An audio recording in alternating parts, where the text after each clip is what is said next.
Karate അധ്യാപകൻ Prince ഹംസയുടെ the first bone എന്ന പുസ്തകം ഷാർജ അന്താരാഷ്ട്ര പുസ്തകമേളയിലെ ഇന്ത്യൻ അസോസിയേഷൻ പവലിയനിൽ വെച്ച് പ്രകാശനം ചെയ്തു. IAS president Nisar Thalangara senior karate അധ്യാപകൻ മുകുന്ദൻ മാസ്റ്റർക്ക് പുസ്തകം നൽകി പ്രകാശനം ചെയ്തു.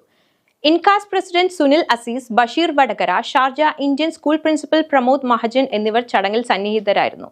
വളർന്നുവരുന്ന കലാകായിക വിദ്യാർത്ഥികൾക്ക് നിത്യ പ്രാക്ടീസിനായി ലളിതമായ രീതിയിലുള്ള വ്യായാമ രീതി ഉൾപ്പെടുത്തിയിട്ടുള്ള പുസ്തകമാണ് ദ ഫസ്റ്റ് ബോൺ എന്ന് 22 വർഷവുമായി UAE കരാട്ട അധ്യാപകനായ പ്രിൻസ് ഹംസ പറഞ്ഞു. വളർന്നു വരുന്ന കലാകായിക വിദ്യാർത്ഥികൾക്ക്, പ്രത്യേകിച്ച് കരാട്ടെ പഠിക്കുന്ന വിദ്യാർത്ഥികൾക്ക് അവരുടെ നിത്യ പ്രാക്ടീസിന് പറ്റുന്ന രീതിയിൽ ഏറ്റവും ലളിതമായ രീതിയിൽ കാര്യങ്ങൾ ചിട്ടപ്പെടുത്തിയിട്ടുള്ള ഒരു ബുക്കാണ്. ഇതിലെ പ്രത്യേകത എന്താണെന്ന് വെച്ച് കഴിഞ്ഞാൽ ഇതിൽ 7 സ്ലോട്ടുകളാണ് ഉള്ളത്. ഇതിൽ ഏത് സ്ലോട്ടും സ്റ്റാർട്ട്